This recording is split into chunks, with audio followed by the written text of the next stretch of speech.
Бүгінгі сабақта бүтін көрсеткішті дәреженің қасиеттерімен танысамыз. Біз алдыңғы сабақтарда танысқан натурал көрсеткішті дәрежелер үшін дәлелденген қасиеттерінің барлығы бүтін көрсеткішті дәрежелер үшін де қолданылады. Яғни, кез келген А және Б сандары үшін және М, N бүтін сандары үшін мына қасиеттер орындалады. А кез келген А санының N дәрежесін А санының М дәрежесіне көбейтсек, негізі сол қалпында жазылып, дәреже көрсеткіштер қосылады. Екінші, кез келген А санын бөлетін болсақ, А-ның М дәрежесіне негізі сол қалпында қалады, дәреже көрсеткіштері азайтылады. Үшінші қасиетіміз дәрежені негізі бірде көбейтіндіні дәрежелеуде А көбейтілген Б-ның N дәрежесі, А-ның N дәрежесі көбейтілген Б-ның N дәрежесі түрінде жазуға болады.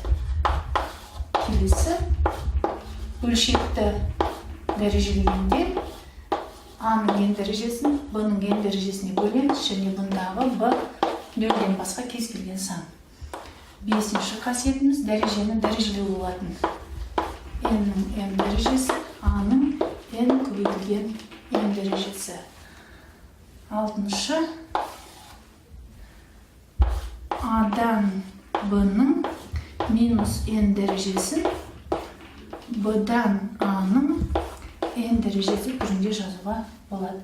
Міне осы қасиеттердің барлығы бүтін көрсеткішті дәрежелер үшін де қолданылады.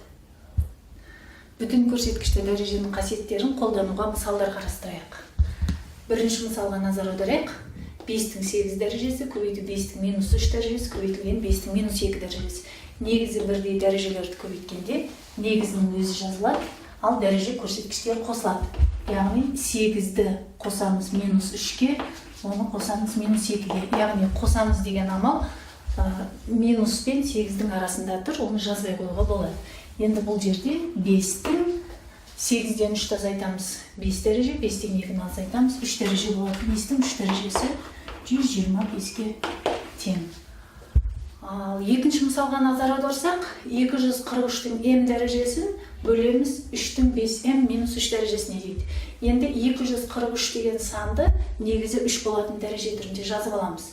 243 ол 3-тің 5 дәрежесі. М дәрежені жақша сыртына жазып қоямыз. Ол дәрежені дәрежелеу қасиетінде қолданылады. Яғни дәрежені дәрежелесек, 3-тің 5 М дәрежесі негізі бірдей дәрежелерді бөлгенде бөлу амалына салу жерге бірден. Сонда азайтамын 5М минус 3-ті. Енді жақшаны ашып жіберетін болсақ, 5М минус 5М жойылады, ал минус 3М көбейтіліп 3-тің 3 дәрежесі болады. Ол 3-тің 3 дәрежесі бізге 27 деген санды береді. Үшінші өрнекте 100-дің N дәрежесі бөлшектің бөлімінде 2 көбейтілген 5. Әртүрлі негіздер. Енді 100-ді негізі 2 және 5 болатын дәрежелер түрінде жазып аламыз. 100 өздерің білетіндей 4 пен 25-тің көбейтіндісі. Ал 4 көбейтілген 25-тің N дәрежесі деп бөлшектің алымына жазып, ал бөлімін сол қалпында қалдырсақ болады.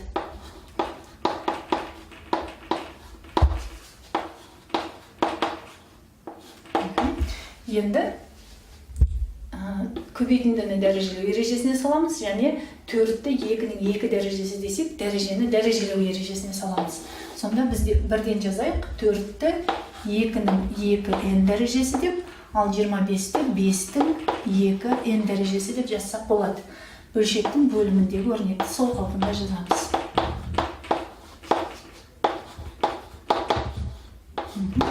Енді 2 негізі бар өрнектерді бөлеміз, 5 негізі бар өрнектерді бөлек бөлеміз. Сонда 2-нің 2N дәрежесін бөлсем 2-нің 2N плюс 1 дәрежесіне 2-нің 2N минус 2N плюс 1 болады. Көбейту 5-тің 2N дәрежесін азайтамыз. 2N минус 2 минус 2. Осы жазудағы минусы бар жақшаны ашатын болса, 2n минус 2 қарама-қарсы сандардың қосындысы 0-ге тең, 2-нің минус 1 дәрежесі. Ол бізге 2-ден 1-ді береді. Көбейту, тағы жақшаны ашса, 2n минус 2n қарама-қарсы сандар жойылады, минус пен минус плюс дәрежені береді, ендеше 5-тің 2 дәрежесі. 5-тің 2 дәрежесі 25, сонда 2-ден 25, немесе 12 бүтін 5-ке тең деп жазуға болады. Енді соңғы өрнекке назар аударайық.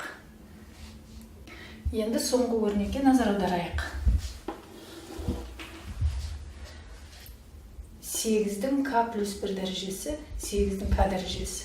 Енді мына k плюс 1 дәрежені 8-дің k дәрежесі көбейту 8-дің 1 дәрежесі деп жазуға болады.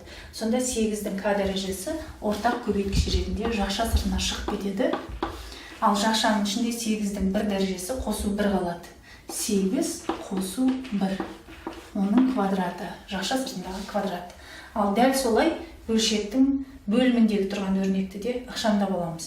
Яғни 4-тің k дәрежесі минус 4-тің k минус 1 дәрежесі деген өрнекте 4-тің k дәрежесі көбейту 4-тің минус 1 дәрежесі деп жазсақ болады.